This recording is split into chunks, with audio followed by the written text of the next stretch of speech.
ठीक है, सम applications of trigonometry. ठीक है, देखो ये चैप्टर हमारा काफी इंपॉर्टेंट है। इसमें देखो हम क्या पढ़ेंगे, इस्तेमाल तो होगा tan theta sine theta cos theta का ही, लेकिन अब इसमें हमें क्या करना पड़ेगा, डायग्राम भी बनाना पड़ेगा। इसका यूज क्या होगा, इसमें देखो दो टाइप के एंगल बनते हैं बेटा। एक चीज देखो, जब कोई भी आदमी नीचे से किसी चीज को ऊपर देखता है, ध्यान से देखो समझो,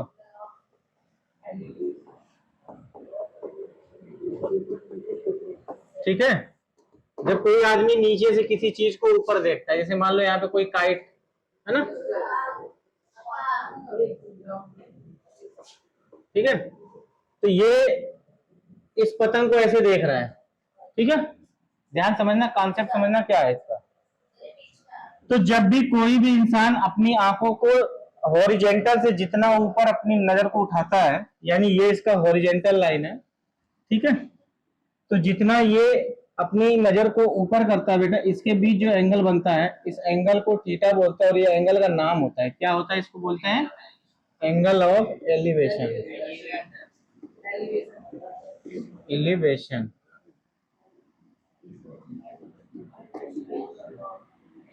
ठीक है, बात समझ में आ गई। तो अब हम क्या करते हैं, इसमें क्या पूछेगा क्वेश्चन, बोलेगा कि ये बताओ कि ये पतंग कितनी हाइट पे उड़ रहा है ना, इसकी हाइट पूछेगा। अब तुम कहोगे सर ये सब पढ़ने से हमारा क्या फायदा है, ये सब हम क्यों पढ़ रहे हैं, इसका इस्तेमाल कहाँ है। जैसे पहले अंग्रेजों के समय में लड़ाइयां वगैरह ज्यादा हुआ करती थी, मुगलों के समय में, अंग्रेजों के समय में लड़ाइयां हुआ करती थी, तो जो भी आयात निर्यात होता था वो बेटा समुद्र के माध्यम से होता था। ठीक है, तो जैसे कोई भी किसी का खजाना लेके भाग जाता था, सोना वगैरह लेता था, लूट के नाव पे रखता था और भाग जाता था। ठीक है, तो उसका डिस्टेंस पता करना होता था कि वो कितनी दूरी पे वो अभी गया हुआ है, दूर से देखता, क्योंकि जब कोई भी नाव लेके भागेगा बीच समुद्र में पहुंच गया तो दिखता नहीं था, तो लोग दूरबीन से देखते थे। तो जब दूरबीन से देखते थे तो दूरबीन से एक रखते थे, स्क्रू गेज रखते थे जो एंगल को मापता है। तो उसको देखने के लिए जितनी वो उसकी झंडी तो दिखती है नाव में, बड़ी बड़ी झंडियां लगी रहती है। पहले जितनी भी नाव हुआ करती थी, जो भी बंदरगाह वगैरह पे, उसमें झंडियां लगी हुई रहती थी बेटा, ऐसे करके वो बड़ी बड़ी झंडी लगी रहती थी। ठीक है, और बीच में भी इस टाइप से भी झंडियां लगी रहती थी, बीच में इस तरीके से, है ना, ऐसे करके झंडियां उड़ती रहती हैं। तो ये क्या करते थे, जब भी कोई आदमी यहां से देखता था तो वो क्या करता था, यहां से जब उस झंडी को देखता था, झंडे को देखता था, तो फिर वो अपने हॉरिजॉन्टल से एंगल नाप लेता था बेटा। क्या करता था, यहां से एंगल नाप लेता था, थीटा का वैल्यू यहीं से खड़े खड़े नाप लेता था। उसको दूरबीन से देखा, दूरबीन से अपना वो नाप लिया कितना एंगल है। ठीक है, और हर जहाज की अपनी एक हाइट सबको पता होती है बेटा, वो पैमाने, जैसे गाड़ियों का एजेंसी वगैरह बनती है तो गाड़ियों का पता होता है ना, सलेंसर कितना का होता है ना, उसका इंजन कितने का होता है, सारी चीजें पता होता है, टायर की लेंथ कितनी, मतलब रेडियस कितना होता है, सभी गाड़ियों का सेम जैसा रहता है। तो उसको अप्रोक्सीमेट इसकी हाइट ये पता है बेटा। ठीक है, तो वो क्या करता था, वो पता कर लेता था कि मेरे यहाँ से वो कितनी दूरी पे भी वो इंसान सोना वगैरह लूट के लेके भाग रहा है। ये डिस्टेंस निकाल लेता था कैलकुलेट करके, खड़ा होकर मारता था, फार्मूले से tan थीटा लगाता था, tan theta is equal to perpendicular upon base होता था, थीटा का वैल्यू निकल जाता था, वो अपना पैमाना से नापता था। उसके बाद यहां से उसकी हाइट ये डाल देता था बेटा, और क्रॉस मल्टीप्लाई करके बी का वैल्यू क्या कर लेता था, फाइंड कर लेता था कितना डिस्टेंस वो ना हो गया है। उसके बाद वो अपनी दूसरी जहाज लेता था, उसकी स्पीड उतनी कम करता था, या फिर यहीं से कोई गन वगैरह लेके शूट आउट करते थे कि कितना डिस्टेंस, ज्यादा डिस्टेंस रहेगा तो शूट आउट नहीं कर पाए, उस हिसाब से वो उस टाइप की गन इस्तेमाल किया करते थे, और सीधा निशाना यहाँ से मारते थे, सीधा वो खत्म हो जाता था। फिर नाव की स्पीड रुक गई, फिर आराम से वो चलेगा नाव, फिर जाके अपना लूट लेते थे उसको, जो भी लुटेरा रहता था इंसान पे, जो इंसान ले जा रहा है उसकी पूरी नाव को भी उड़ा देते थे, कभी कभी हीट करने में होता था। तो बात समझ गई, एक तो हो गया एंगल ऑफ एलिवेशन, दूसरा क्या हो गया, जैसे तुम अपने छत पे हो बेटा, देखो ध्यान से, तुम यहाँ अपने छत पे हो, चीजों को समझो, इस्तेमाल कहाँ होता है, कैसे इस्तेमाल करेंगे और इसका हम यूज कैसे करेंगे। देखो ये छत की है, ये दीवार है, ठीक है। तो यहाँ पे कोई इंसान बैठा हुआ है मान लो, तो वो यहाँ से देख रहा है, यहाँ से क्या कर रहा है, वो इंसान देख रहा है, ठीक है। वो इंसान यहाँ देख रहा है, तो यहाँ पे कोई जानवर या कोई कार है, इस टाइप से कार है बेटा, है ना। तो इस टाइप से कार है, ये क्या कार क्या हो गई, चल रही है, ठीक है ना। तो अब वो देखेगा कि वो कार कितनी डिस्टेंस पे, यानी इसके बेस से कितना डिस्टेंस वो कार है, ये एक्स का वैल्यू फाइंड करना है। तो वो यहाँ से देखता था तो कितना एंगल है वो निकल जाता था बेटा। तो जब भी ये हॉरिजॉन्टल ऊपर से जब देखता है तो ये एंगल ये वाला नापता है बेटा, ये एंगल नापता है ना। इस एंगल को क्या बोलते हैं, angle of depression, angle of depression, ठीक है, एंगल ऑफ डिप्रेशन। तो वो क्या करता था, ऊपर से नीचे देखता था, जैसे मैं यहाँ से ऊपर से हूं, मैं नीचे देख रहा हूं, ये मेरी हॉरिजॉन्टल लाइन ऐसे सीधे जा रही है देखने की, और मैंने नजर को ऐसे झुकाया, तो जितना भी नजर ये झुकेगी ये हम नाप सकते हैं, इसको पैमाना से नाप सकते हैं। एक फोटो क्लिक होता है, शूट आउट होगा, उसके बाद एंगल नाप करके हम कैलकुलेट कर सकते हैं। तो मैथमेटिक्स एक ऐसा सब्जेक्ट है जो बिल्कुल प्रैक्टिकल बेस है बेटा, आप उसको करके देख सकते हो, सरफेस एरिया वॉल्यूम निकाल लो, कुछ भी निकाल लो, प्रोबेबिलिटी निकाल लो, आप करके देखो, चेक करो, सारी चीजें प्रैक्टिकल है, सब रियलिटी होता है। हिस्ट्री ज्योग्राफी में हम क्या करते हैं, इमेजिनेशन वगैरह करते हैं, पुरानी चीजों पे हम स्टडी करते हैं, खुदाई हो गए, अनुमान लगाया जाता है। लेकिन मैथमेटिक्स में कैलकुलेट किया जाता है, एग्जैक्ट वैल्यू हम बताते हैं, ठीक है। इसीलिए मैथ और साइंस वगैरह पढ़ना बहुत जरूरी है आजकल की दिन, ठीक है। तो ये क्या किया, यहाँ से ये नाप लिया बेटा, उसको अपने घर की दीवार पता ही है, दीवार पता है, उसके बाद ये कैलकुलेट करके फिर वही tan थीटा लगाएगा बेटा, tan थीटा, थीटा की वैल्यू वो नाप लेगा, उसके P अपॉन B, अब P यानी उसकी हाइट, उसके मकान की हाइट उसको पता है कि मेरा मतलब कितना मंजिला मकान है, वो हाइट का यहाँ पे रखेगा, ये वैल्यू यहाँ पुट करेगा, क्रॉस मल्टीप्लाई करेगा, B का वैल्यू अपने आप क्या हो जाएगा, कैलकुलेट होके निकल जाएगा कि वो कार मेरे घर के, यानी मेरे घर के बॉटम से कितनी दूरी पे खड़ी है या कितनी दूरी पे है वो, ठीक है, बात समझ आई। तो इसका इस्तेमाल ऐसे हम करते हैं चीजों का, जैसे कोई है कहीं आग लग गई बिल्डिंग में, जैसे कोई बिल्डिंग है बेटा, आग लग गई तो वहां पे हम सीढ़ी लगा देते हैं, तो सीढ़ी लगा के हम बचाते हैं लोगों को, सीढ़ी चढ़ के हम बता दें तो किस मंजिला पे आग लगी है वहां पे जाकर हम बचाते हैं, ठीक है। तो कभी कभी सीढ़ी की लंबाई पूछ देता है, बोलेगा कि जहां पे हमने वो था वहां से और जो बिल्डिंग है उसकी जो लेंथ है दे दिया, एंगल दे दिया है, ठीक है। तो बोलेगा कि वो सीढ़ी की लंबाई बताओ कितनी है, या बोलेगा उस बिल्डिंग की ऊंचाई निकालो, तो कई तरीके से क्वेश्चन पूछ सकता है, तो सीढ़ी वाला भी क्वेश्चन आता है, बात समझ आ रही है मोनू। तो ये चीज, एक चीज तो पता लग गई कि इन सब चीजों का इस्तेमाल क्या होता है, जीवन की लाइफ में ही कहीं ना कहीं इस्तेमाल होते हैं। जब तुम इंजीनियर बनोगे, कोई बिल्डिंग मकान वगैरह बना रहे हो, कैसे क्या करना है, कितना स्लोप करना है, सीढ़ी कैसे बनाना है, जीना कैसे बनाना है, उन सब चीजों में इन सब चीजों का इस्तेमाल होता है। एक इंजीनियर होता है वो 1.5 लाख 2 लाख 5 लाख रुपए क्यों लेता है एक नक्शा बनाने में, क्योंकि उसने पढ़ाई करी है, मेहनत करी है, अपना जीवन आधा दे दिया उस पढ़ाई में।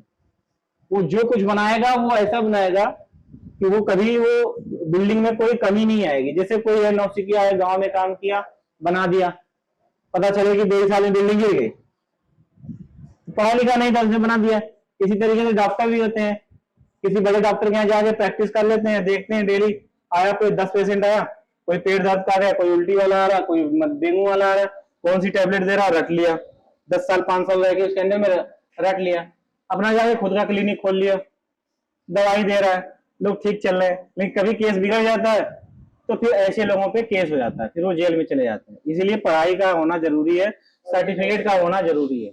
एक अनुभव अपना अलग विषय है बेटा, अनुभव तो अलग चीज हो गया, लेकिन अनुभव के बाद जब आप गलती कर दोगे तो आपका अनुभव खत्म हो जाएगा, फिर आपको जेल जाने से कोई बचा नहीं पाए।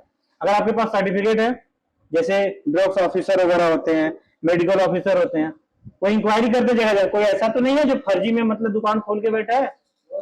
अगर कोई भी इंसान तुम्हारी दवा से मर भी गया, मान लो तुमने सही दवा चलाई फिर भी वो मर गया, या किसी कारण मर गया, घर जाके कुछ खा के मर गया, और दवा तुम्हारे यहाँ चल रही है, फंस जाओगे तुम, और तुम इसी तरीके से, तो फिर उसके बाद जैसे ही पता लगे, इंक्वायरी होगी, पता चले तुमने पढ़ाई ही नहीं करी है, कोई डिग्री वगैरह है ही नहीं, तो जो बेटा धारा जो लगेगी ऐसी ना, जिंदगी खत्म है, फिर घर और सब बिक जाएगा, ठीक है। तो इस तरीके से हम ये चीजों का इस्तेमाल करेंगे इनकी डेफिनेशन है छोटी छोटी, डेफिनेशन बुक से लिख लेना। मेन कॉन्सेप्ट यही था कि जब नीचे से ऊपर किसी चीज को देखते हैं तो एंगल ऑफ एलिवेशन, जब ऊपर से नीचे किसी चीज को देखते हैं तो एंगल ऑफ डिप्रेशन होता है। समझ में? अब उसके बाद इसमें एक्सरसाइज के हम कुछ क्वेश्चन करेंगे। यहाँ से तुम्हारे 2 क्वेश्चन तो श्योर है, देने के लिए और भी आ सकता है। एक तो 5 मार्क्स का आता है और एक एमसीक्यू में आता है, बना के देगा, ये एक्स और थीटा वगैरह की वैल्यू पूछता है। ठीक है, तो अब हम एक्सरसाइज के क्वेश्चन करते हैं। एक क्वेश्चन मैं लेके करता हूं, तो कैमरा में है? अगर इंग्लिश में समझ में नहीं आता तो हिंदी वाला वर्जन पढ़ के अच्छे से समझ के फिर डायग्राम बनाना। अब ध्यान देखो, इसमें कह रहे हैं circus artist is climbing a 20 metre long rope which is tightly stitched and tied from the rope of a vertical pole to the ground. Find the height of the pole if the angle made by the rope with the ground level is 30 degree. तो ध्यान सुनो, तो कह रहा है कि एक कोई पोल है। देखो हम इसमें फिगर दिया हुआ है, इस क्वेश्चन में फिगर दिया, लेकिन हम कैसे बना रहे हैं? इस क्वेश्चन में कह रहा है कि एक कोई पोल है बेटा, पोल यानी खंभा। तो कह रहा है कि एक खंभा है, एक थोड़ी दूरी पे एक डिस्टेंस है, उस यानी यहाँ पे एक क्या बोलते हैं, किल बोलते हैं या खूटा बोल लो हिंदी में ना, यहाँ से बांध के यहाँ एक रस्सी बांध दिया बेटा। ठीक है, सर्कस वाले होते हैं तो रस्सी बांधने के बाद सर्कस वाले क्या करते हैं, इस पे चलते हैं बेटा, है ना, इस पे चलते हैं ऐसे करके। ठीक है, तो यहाँ पे कुछ भी ले लेते हैं ऐसे करके, तो ऐसे चढ़ते हैं, है ना, सर्कस दिखाते हैं अपना।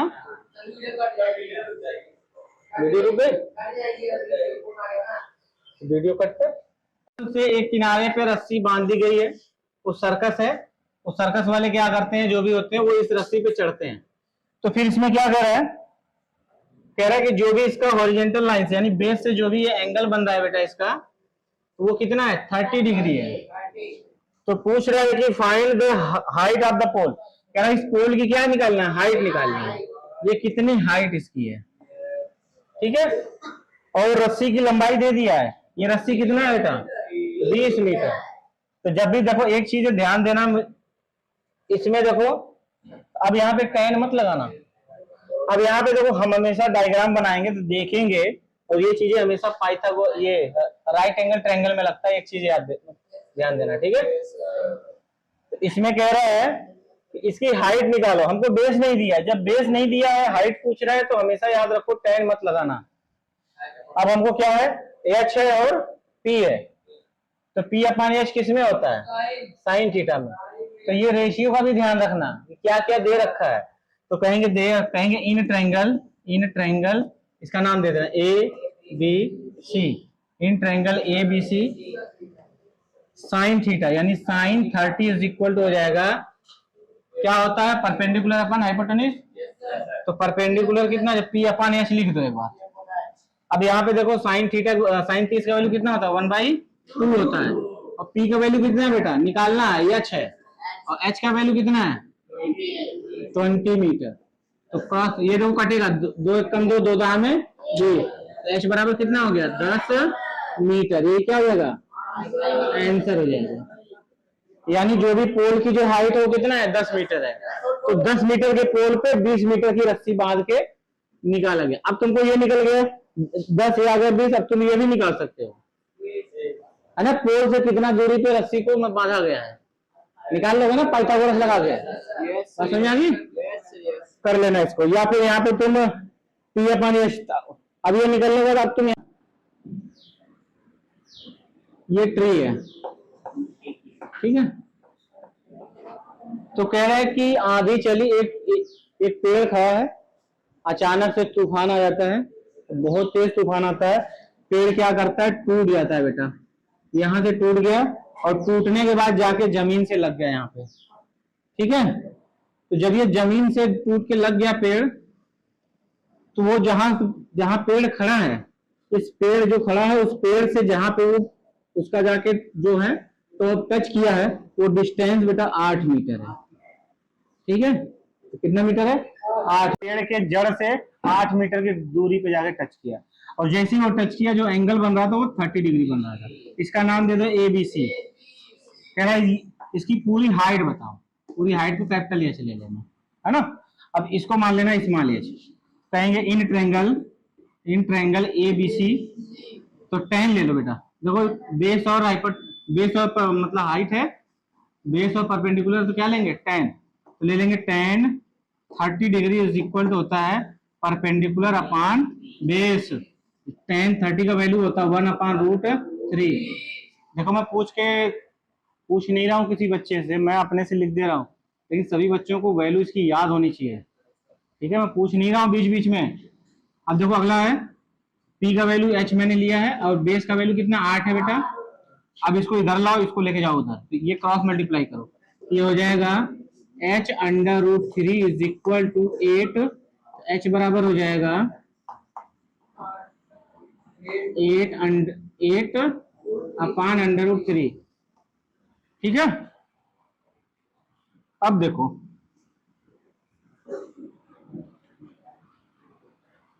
अब कोई भी चीज नीचे रूट का है बाई यूजिंग या इन ट्रायंगल एबीसी। अब इसी ट्रायंगल में क्या कर लो सुनो, तो अब हमको ये भी तो चाहिए यल, क्योंकि ये पेड़ इतना ये है, इतना टूटा हुआ यहाँ, दोनों जोड़ेंगे तभी तो टोटल हाइट आएगी पेड़ की। अब देखो ध्यान से, तो ये परपेंडिकुलर सॉरी एच और बी किसमें होता है, या एच और ये ले लो साइन ले लो, तो लिखेंगे sine 30 is equal to perpendicular अपन कितना एच, साइन 30 की वैल्यू 1/2 और पी का वैल्यू अभी अभी निकाले हो, ठीक है, कितना है 8/√3 और एच का वैल्यू एल है। अब इसको यहां भेज दो, इसको यहां भेज दो बेटा, ये एल इज इक्वल टू हो जाएगा 8/√3 और ये उधर जाके मल्टीप्लाई 2 से हो जाएगा, एल इज इक्वल टू हो जाएगा 8 दूना 16/√3 हो जाएगा, ठीक है। अब कहेंगे therefore total height of the tree की टोटल हाइट क्या आ जाएगा बेटा, एल में एच जोड़ेंगे तभी तो आएगा, क्योंकि इतना पेड़ क्या हाइट कितना एच है और इतना क्या एल है जो यहाँ से टूट के यहाँ पे गिरा हुआ है, ठीक है। दोनों को ऐड कर दो, तो ये मेरा है 8, ये मेरा 16/√3 है और ये है मेरा 8/√3 है, ठीक है। तो दोनों का रूट मतलब नीचे का सेम है, तो एक बार लिख लेंगे √3, ऊपर जोड़ लेंगे, तो 16 और 8 कितना हो जाएगा 24 है। अब जब भी नीचे रूट होता है बेटा उसको रेशनलाइज कर देंगे, रेशनलाइज करने के लिए क्या करेंगे, रूट से ऊपर नीचे गुणा कर देंगे, किसी कोई दिक्कत, तो ऊपर हो जाएगा 24/√3 और नीचे हो जाएगा 3, तो 3 बटे 24, तो 8/√3 मीटर, ये क्या हो जाएगा हमारा आंसर हो जाएगा, फाइनल आंसर ये हो जाएगा। यानी पेड़ की टोटल हाइट कितनी है 8/√3 मीटर। समझ आ गया, तो समझ आया, दोबारा समझाने की जरूरत नहीं है, कर लोगे, नोट करो इसे।